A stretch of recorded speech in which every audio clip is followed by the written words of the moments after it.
31 December কেন্দ্রীয় শহীদ মিনারে সমাবেশ করে জুলাই বিপ্লবের ঘোষণার দলিল প্রকাশ করা হবে।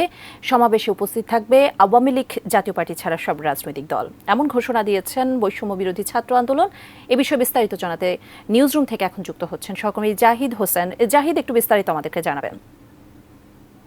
প্রোক্লেমেশন অফ জুলাই রিভলিউশনের খুবই স্পষ্ট সংজ্ঞা যদি বলতে চাই, যারা বিপ্লবে অংশ নিয়েছেন, যারা বিপ্লবী, তারা বিভিন্ন রাজনৈতিক দলের হতে পারে, তারা স্বাধীনভাবে হতে পারে, ছাত্র জনতা, রিক্সা চালক থেকে শুরু করে শ্রমিক, এই সকল স্বাধীনভাবে যারা যারা এখানে অংশ নিয়েছিলেন কিংবা দলগতভাবে অংশ নিয়েছিলেন, সেই সব বিপ্লবীদের নতুন ঘোষণাপত্র। তবে সেই ঘোষণাপত্রে আসলে কী লেখা থাকবে, সেই ঘোষণাপত্রের মাধ্যমে অন্য কোনো বিষয়কে ডিফাই করা হবে কিনা, কোন কোন বিষয়কে স্বীকার করা হবে, কোন কোন বিষয়কে অস্বীকার করা হবে, সেটির ঘোষণা মূলত আসলে এই ঘোষণাপত্রের মাধ্যমে জানা যাবে। তবে এখানে লক্ষণীয় যে বিষয়টি, এখানে শুধুমাত্র দুটি রাজনৈতিক দলকে বাদ রাখা হচ্ছে, সেটা হচ্ছে যে আওয়ামী লীগ এবং জাতীয় পার্টি।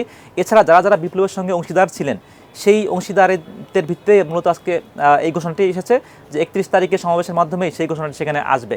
বেশি পাকা টমেটো আর সিক্রেট রেসিপির কম্বিনেশনে তৈরি ব্রাউন সসের বস। এখানে স্পষ্ট করে বলতে চাই যে আসলে এই ঘোষণাপত্রটি আসলে 5 আগস্টেই তারা দেওয়ার কথা ভাবছিলেন, কিন্তু সেটি অনেক কাল বিলম্ব হয়েছে।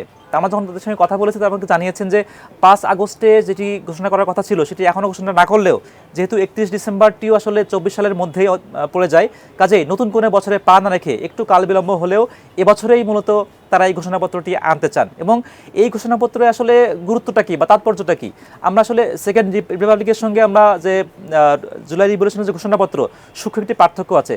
সেকেন্ড রিপাবলিকে কিন্তু আগের যে রিপাবলিকের যে ঘোষণাটি, অর্থাৎ যে সংবিধান বলি বা যে রাষ্ট্র কাঠামো যে আইনটি বলি, সেটিকে অস্বীকার করে পরবর্তীতে যেটি সংবিধান রচনা করা হয় সেটি।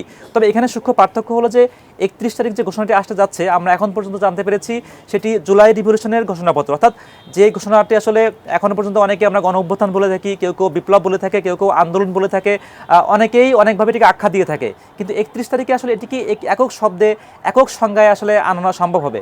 এবং আমরা যেটি জানতে পেরেছি ইতিমধ্যেই আসলে যারা সমন্বয়ক আছেন, এর পাশাপাশি যারা এখানে সরকার আছেন, তাদের প্রত্যেকেই আসলে এই সমাবেশে অংশ নেবেন।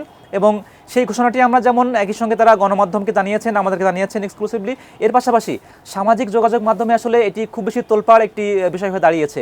বিশেষ করে উল্লেখ করতে চাই, 36 মিনিট আগেই মূলত উপদেষ্টা আসিফ মাহমুদ তিনি কিন্তু স্পষ্ট করেছেন যে আসলে প্রোক্লেমেশন অফ জুলাই রিভলিউশন সেই ঘোষণাটি আসবে। এর পাশাপাশি সহজ যে সকল রাজনৈতিক দলগুলো রয়েছে, বিশেষ করে জাতীয় নাগরিক কমিটির যিনি আহ্বায়ক নাসিরউদ্দিন পাটোয়ারি, তিনি নাগরিক আন্দোলনের অন্য যে সকল নেতারা আছেন তারা, এর পাশাপাশি বৈষম্য বিরোধী ছাত্র আন্দোলনের যিনি আহ্বায়ক হাসনাত আব্দুল্লাহ,